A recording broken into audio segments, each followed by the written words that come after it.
Yo, Project Kyber, we got aliens, we got Nazis, we got our military going crazy to get out there. Let's check it out. Ever heard of Operation High Jump? No, Dude, what's it's Operation crazy. High Jump? Okay, so at one point, some people are like, what's going on with Antarctica? What's going on in Antarctica? Yeah, so the U.S. government's like, something's going on with Antarctica. There's some activity up there. We want to find out what's going on. So they send this cat named Admiral Byrd with a giant fleet, just a fleet to go bang, bro. Around World War II or right after it. And so they send Admiral Byrd up to go find out. And according to his journal that they found much later, he basically met with UFOs. They don't want you to know about this. This is one of the most mysterious and controversial military missions in history. Right after World War II, the United States launched an expedition to build a research base in Antarctica. But this is where their story starts to break down. The expedition was led by an Admiral Byrd, and he led a fleet of 13 ships, 33 aircrafts, and 4,700 men.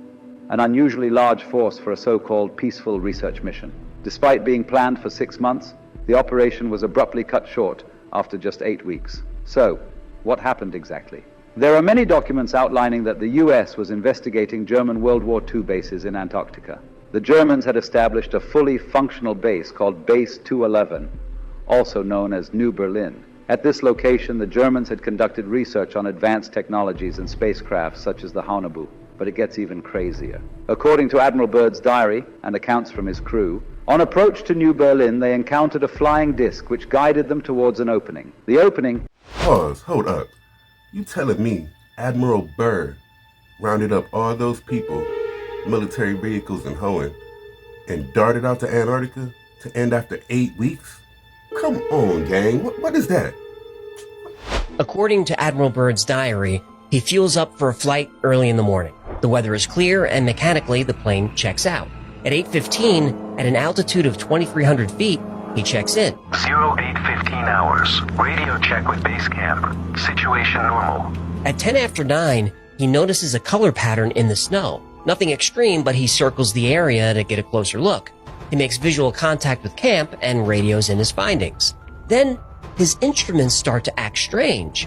He writes that both his compasses are gyrating so much that he can't even use them. So he uses the sun to navigate and maintains a visual of camp.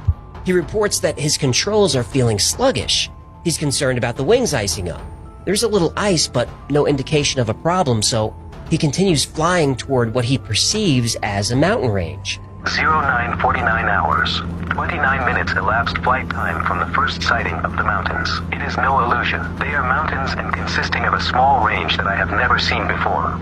He crosses the mountain range and descends toward what he describes as a green valley with a small river running through it. There should be no green valley below. Something is definitely wrong and abnormal here. We should be over ice and snow. To the port side are great forests growing on the mountain slopes. Our navigation instruments are still spinning. The gyroscope is oscillating back and forth. Rendezvous with him. The smooth shelf roughens. Dark rocks, called nunataks, appear above the ice. Then rugged mountain ranges as far as the eye can see. Bunger leans forward in amazement. His eyes have caught a sudden and unbelievable change in scenery. The universal white has turned to chocolate brown, dotted with blue. A cameraman goes into action. 300 square miles of land without snow. Land that might be in New Mexico or Arizona. Pictures alone will prove Bunger has discovered a warm oasis in the shadow of the pole. It is for such supreme moments as this that men brave the hardships of exploration. The astounding, undreamed of fact is that they are over a chain of warm water lakes whose shores, except for small patches, are free of ice and snow. Commander Bunger circles the largest lake in sight, 5 miles long. He comes in to make a landing. Water temperatures must be recorded. Samples taken. He finds the water fresh, the temperature 38 degrees Fahrenheit. On the shores are vast deposits of coal and of minerals of the utmost importance to civilization. Aside from their headline discovery, Bunger and his men have another good reason. All right, so Project High Jump. Crazy reports, man. Nazis was out there first, and then we ran out there to go do something.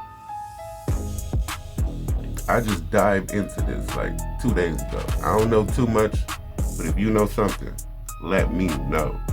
Project High Jump, something we all need to know about. What did they do? Who did they meet?